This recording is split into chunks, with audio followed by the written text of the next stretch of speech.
ഇന്ന് ലാലേട്ടൻ വരുന്ന എപ്പിസോഡാണ്. അപ്പോൾ പറയാനുള്ള കാര്യങ്ങളൊക്കെ ഞാൻ പെട്ടെന്ന് അങ്ങ് പറഞ്ഞിട്ട് പോയേക്കാം. കാരണം എനിക്ക് തോന്നിയിട്ടുള്ള ചെറിയ കാര്യമാണ്. ഇന്ന് മിക്കവാറും സിബിൻ കാണിച്ച നടുവിരൽ നമസ്കാരത്തിന് ലാലേട്ടൻ പൊരിച്ച് കൈ കൊടുക്കും. മിക്കവാറും സിബിൻ നിന്ന് വേർക്കും. അതുപോലെ തന്നെ നമ്മുടെ ഗബ്രിയും ജാസ്മിനെ നല്ലപോലെ മോട്ടിവേഷൻ ചെയ്യും ലാലേട്ടൻ എന്തെങ്കിലും ഗെയിം കളിക്കാം. പിന്നെ പ്രേക്ഷകരുടെ കണ്ണി പൊടിയിടാൻ വേണ്ടി ചിലപ്പോൾ ലാലേട്ടൻ രണ്ട് ദേഷ്യപ്പെടുകയൊക്കെ ചെയ്യുമായിരിക്കും. അത്രേ ഉള്ളൂ. പിന്നുള്ളതെന്ന് പറഞ്ഞാൽ നമ്മുടെ ശ്രീതു ക്യാപ്റ്റൻ ആയതുകൊണ്ട് അതിനെ അഭിസംബോധനയൊക്കെ ചെയ്തുകൊണ്ട് ലാലേട്ടൻ ഒരു കൺഗ്രാജുലേഷൻ ഒക്കെ പറയുമായിരിക്കും. അതിനൊരു കാരണം ഉണ്ടാവും.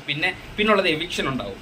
അതും കാണുമായിരിക്കും. പിന്നെ അതിന് ശേഷമുള്ള ഒരു ടാസ്ക് ഉണ്ടല്ലോ, നമ്മുടെ വീക്കിലി ടാസ്ക്, അങ്ങനെ എന്തെങ്കിലും ഒരു ടാസ്കും എന്തായാലും ഉണ്ടാവും. പിന്നെ നമ്മുടെ സിബിന്റെ ഗെയിം പ്ലാൻ മിക്കവാറും വീഡിയോ സഹിതം കാണിച്ച് ലാലേട്ടൻ പറയാനുള്ള സാധ്യതയും ഉണ്ട് കാണുന്നത്. പിന്നെ ഉള്ള ഒരു കാര്യം എന്ന് പറഞ്ഞാൽ നമ്മുടെ ജിൻഡോയുടെ വളി ഇഷ്യൂ നോറയോടുള്ള അതെന്തായാലും ലാലേട്ടൻ എടുത്ത് പൊരിക്കും. അതെന്തായാലും ആൾക്കാർക്കിടയിൽ ചിരിയും, അത് ചിരിച്ചൂപ്പട് വന്നു കേട്ടോ. ഞാനെപ്പോഴും ജിൻഡപ്പൻ ആളൊരു എന്റർടൈനറുമാണ്, എന്നാൽ അതേ സമയം ഒരു പാവമാണ്. മിക്കവാറും എനിക്ക് തോന്നുന്ന ഒരു അഭിപ്രായത്തിൽ മിക്കവാറും ജിൻഡോ കപ്പടിക്കാനുള്ള ചാൻസ് ഒക്കെ ഉണ്ട്, കണ്ടുവരുന്നുണ്ട്. ഇതുവരെ ഉള്ളതിൽ ജിൻഡയ്ക്ക് നല്ല പിന്തുണയൊക്കെ ഉണ്ട് ഇപ്പോൾ.